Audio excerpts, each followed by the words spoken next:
So mga tol, pinakita po ng Team Charlie Suarez ang ginawa nilang paghahanda bago sumabak sa ring kalaban si Emmanuel Navarrete noong linggo. Habang nakatayo po kasi si Charlie Suarez, may ipinapakita po sa kanyang screen na mga number. At kapag binanggit po ng coach yung numero, may kanya-kanya siyang ilag na gagawin. Ayon nga po sa caption ni Suarez, training daw yan para sa brain, eyes at saka ears. Sinabi nga din po ng coach ni Suarez na si Coach Delphin Bujols, kailangan daw sa kanya lang makinig si Suarez at sa assistant coach nito kung ano daw ang gagawin sa itaas ng ring, kung kailangan daw ba magdepensa, umilag o kaya umatake. Wala daw ibang papakinggan si Suarez mga tol, kundi ang coach niya lang. So parang may code number po yan kapag binabanggit ng coach ni Suarez, alam niya na ang gagawin. Ganyan na ganyan din po ang ginagawa ng long time trainer ni Manny Pacquiao na si Buboy Fernandez. Matatandaan mga tol noong lumaban si Manny Pacquiao kay Rocky Anpo sa isang exhibition match sa Japan. Maririnig nga po sa round 3 mga tol na sumisigaw itong si Buboy Fernandez ng numbers at alam na ni Manny Pacquiao kung ano yung bibitawan niyang suntok.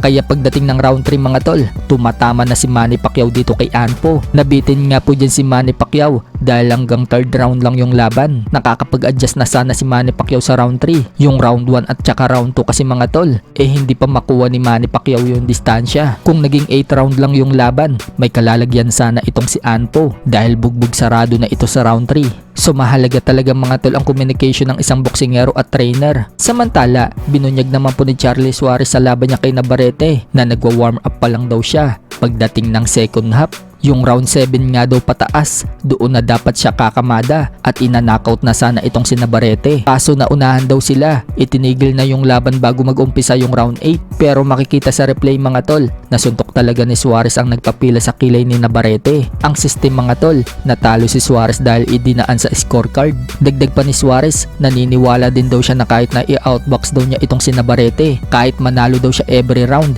hindi pa din daw niya makukuha ang panalo sa mga hurado. Kaya ang game plan daw talaga nila dyan mga tol, in-knockout daw si Navarrete sa late rounds. Kuwang-kuwa na sana daw nila yung mga tol dahil nakita niyang pagod na itong si Navarrete at nawala na yung lakas. Shinare nga din po ni Suarez mga tol ang experience niya kung gaano kalakas ang suntok ni Navarrete. Wika ni Suarez, malakas at matibay daw nakalaban itong si Navarrete. Pero yung suntok daw ni Navarrete, hindi daw ganong kalakas katulad ng iniisip ng maraming tao. Hindi daw kasi siya nasaktan sa mga suntok ni Navarrete. Kakaiba lang daw ang suntok ni Navarrete. Parang malakas na tulak na magpapa-outbalance sa'yo. Maganda din daw ang splitting the guard ni Navarrete. Kapag umaatras nga daw siya para linlangin si Navarrete, kung paano niya ito makounter, nawawala daw yung balanse niya dahil sa awkward na pagtulak ni Navarrete sa kanya. Sa kabilang banda naman mga tol, nagbigay po ng opinion si former undisputed light welterweight world champion Josh Taylor sa pagbabalik ni Manny Pacquiao sa ibabaw ng ring kalaban itong si WBC welterweight world champion Mario Barrios sa July 19 na magaganap sa Amerika. Wika nga po ni Taylor mga tol,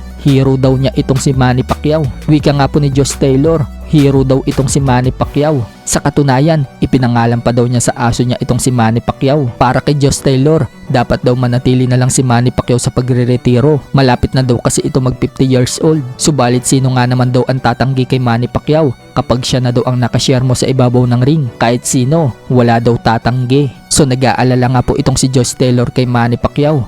Maging nga po yung dating tinalo ni Manny Pacquiao mga tol na si Ricky Hatton, nag-aalala din sa pagbabalik ni Manny Pacquiao. Sana daw hindi masaktan si Manny Pacquiao. Ganon din po itong tinalo ni Manny Pacquiao na si Oscar De La Hoya, nag-aalala din kay Pacman. Pero tiwala pa rin si De La Hoya na kaya pa rin daw yan ni Manny Pacquiao. Sa ibang balita naman mga tol, rematch ni Gervonta Tank Davis versus Lamont Rhodes Jr. gaganapin na daw sa August 16 sa Las Vegas. Yan po ang report ni Mike Coppinger. So buong akala ng lahat mga tol, sa June magre-rematch yung dalawa, pero nausad mga tol ng August 16. Matatandaan mga tol na nauwi sa draw yung laban nila noong March 1, pero marami ang nagsasabi na panalo dyan si Lamont Rhodes Jr. kung binilangan lang itong si Gervonta Tank Davis noong lumuhod dito.